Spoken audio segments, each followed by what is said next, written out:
थोड़ी आवाज कट रही है, राजू जी आपके पास आएंगे। शोएब रहमान जी, आपने कहा कि धर्मगुरु का ये काम है और वो धर्म और अधर्म की व्याख्या करे, लेकिन चश्मा उसका ऐसा हो कि उसको ये दिखे कि वो तटस्थ व्यक्ति है। लेकिन जो बात धीरेन्द्र कृष्ण शास्त्री बार बार हिंदू राष्ट्र की कहते हैं, क्या ये वो पॉइंट है जिस पर उनको विरोध का सामना करना पड़ रहा है और करना पड़ेगा आगे?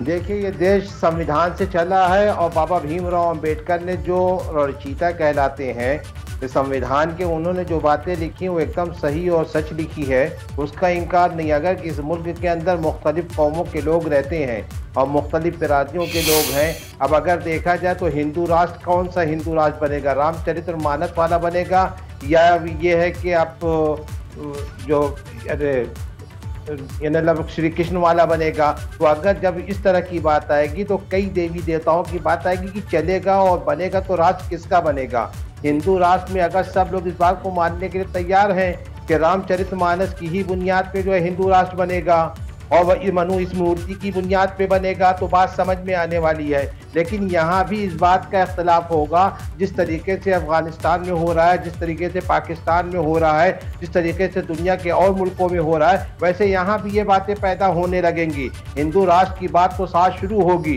लेकिन फिर बाद में छूत अछूत की बात शुरू हो जाएगी, फिर शुद्ध अशुद्ध की बात शुरू हो जाएगी, फिर मनुस्मृति के लागू होने की बात हो जाएगी। तो इस तरह की बहुत सी बातें पैदा होंगी। लेकिन जब एक कानून, एक निज़ाम, एक सिस्टम बना है जिसमें सेकुलरिज्म को हवा दी गई है और सेकुलरिज्म को खड़ा किया गया है, तो इस देश की सभ्यता ही इस बात पे अलामत है कि हिंदू मुस्लिम सिख ईसाई आपस में सब है भाई भाई।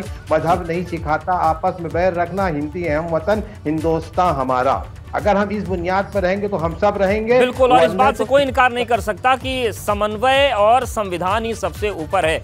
लेकिन रविदास मल्होत्रा जी, क्या ये आपकी पार्टी का फाइनल डिसीजन है कि बिहार की तर्ज पर राजनीतिक विरोध धीरेन्द्र कृष्ण शास्त्री का उत्तर प्रदेश में होगा?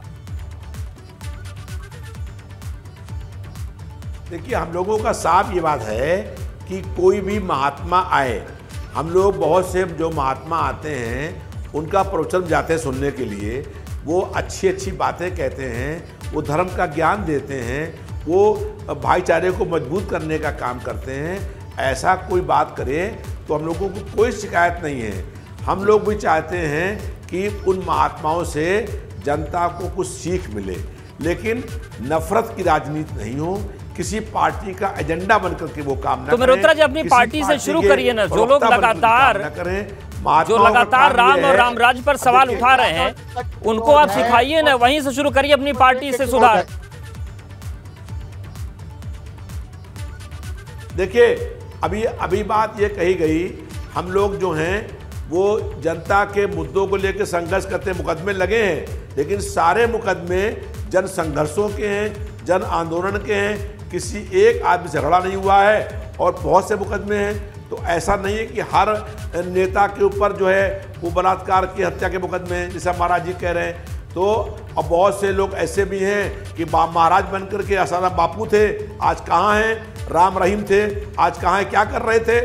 वो महात्मा थे आसाराम बापू, 15-15 लाख रुपए लेके पर डे की वो भजन कर रहे थे, और उसके आड़ में क्या कर रहे थे? नहीं, उसका खामियाजा भुगत रहे हैं। राम रहीम बाबा उसकी शोएब जी कुछ कहने जा रहे थे, आप जल्दी से आड़ में क्या कर रहे थे? तो ऐसे जो महात्मा होंगे, आसाराम बापू ऐसे महात्माओं के हम लोग विरोध करने का काम करेंगे, जो सामने भाषण करें, प्रवचन करें और पीछे हमारी बहन और बेटियों के साथ दुराचार करने का काम करें।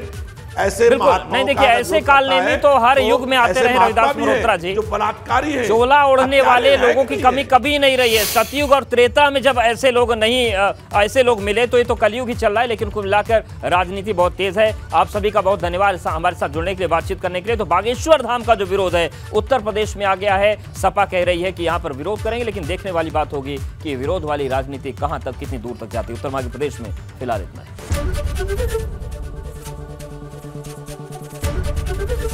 एबीपी गंगा, खबर आपकी, जुबान आपकी।